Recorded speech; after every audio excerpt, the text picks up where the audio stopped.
Welcome back to Dr. Pronghorn's Make Along vlog. I'm Edward Davis, the paleontologist. It's my vlog, and today I'm going to show you how I fixed this screen washing machine. This whole set of videos was originally on my Instagram stories, so if you're not following me on Instagram, you're missing out on a lot.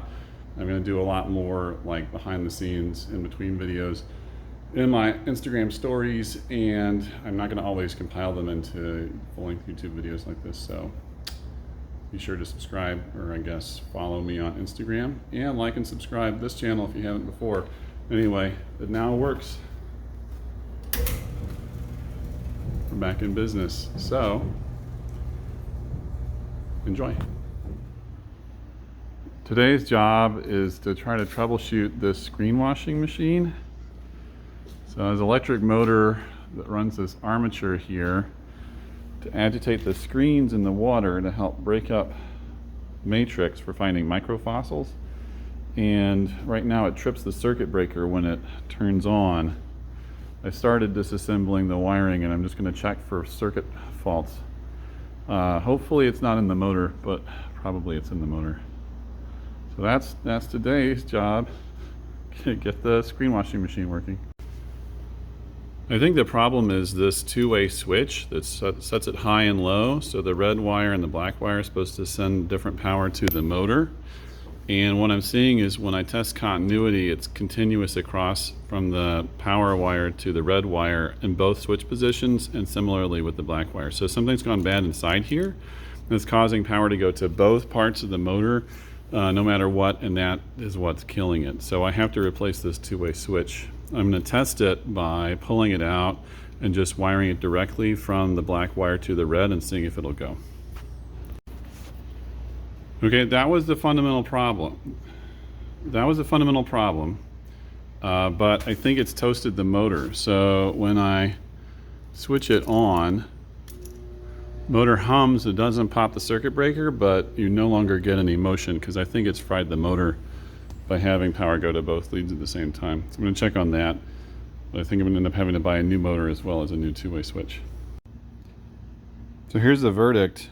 It says do not apply voltage high to low, which is exactly what happened when the two-way switch gave out. So I think that this motor is toast. I don't know how to check it better than that, but I'm guessing that if it says on the motor that you shouldn't do the thing that we did, and that when I put power to high or low, now it just whirs. I'm guessing that it fried something inside. This seems to be an induction motor, and so probably something to do with the starting voltage system. So I don't know.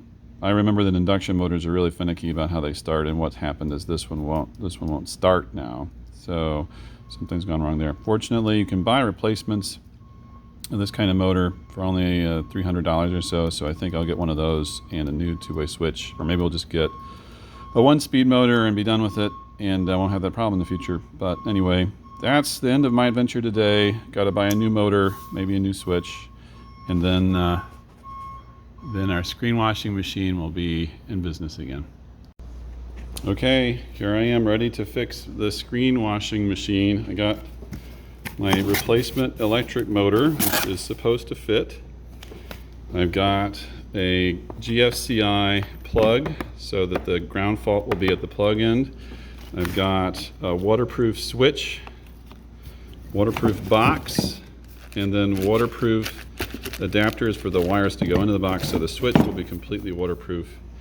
So now all I got to do is like replace the rat nest of wiring and get the motor back into its spot. So let's get started.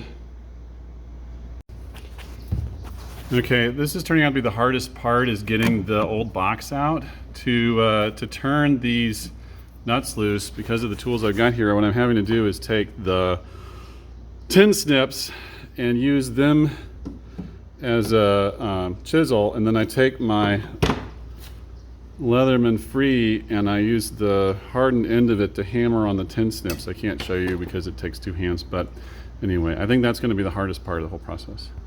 Okay, so it was a hassle, but I got it done. I know the box still needs to get screwed to the frame, but I've got the grounds connected, and I've got the black wire comes in and goes to the switch here and then goes to the motor, and the white wire comes back from the motor and is spliced into the return wire to the plug.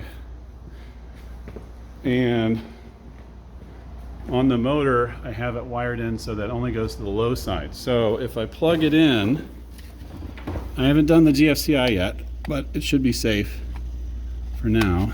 If I plug it in and switch it on, it should cause the motor to kick on. So here we go. There you go. So I run out of time today. I'm gonna have to mount the motor and close up the box and do the GFCI tomorrow. Bye. All right, we're back here the next day. I've got the GFC wired up. So the brass terminal goes to the hot wire, the green one goes to the ground, and then the silver one goes to the white or neutral wire that comes back. So that way, the way I wired up the switch will be correct. So the hot wire will only come to the switch and then stop unless the switch is flipped, and then it goes to the motor so that we don't have the motor energized and potentially creating more opportunities for shorts. So I learned how to do this on the Stud Pack YouTube channel. If you're not following them, it's probably a good idea for you to follow them. Father and son team in Louisiana, soon Texas, doing great construction projects, but also a lot of good tutorials. So this is, fitting a GFCI plug onto an extension cord means that everything downstream is protected. So if there's a short in the cord, it won't kill you. So I'll show you some more coming up next. Okay, I've got the switch mounted in the box. I checked the GFCI and it does work. Now I have to put this gasket on. You see they give you a universal gasket. So to punch out the parts that are going to show through, that is the switch itself and then the little holes for the mounting screws, and then this guy is going to go on top, other way around, and it'll all be sealed up. So you just move this switch to operate the thing, and no moisture can get in and disrupt the switch. So that's the next step in mounting the motor. Okay, the switch is done, it's energized, and so if I flip it, it makes the motor run. And it should be totally enclosed for liquid tightness, so hopefully there won't be any more electrical faults like that. So now I get that motor in place and we're in business.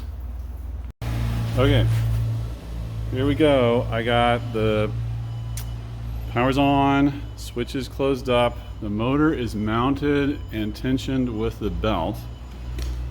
So when I flip the switch, it should start to agitate the screens. Oh, and it's doing it, look at that.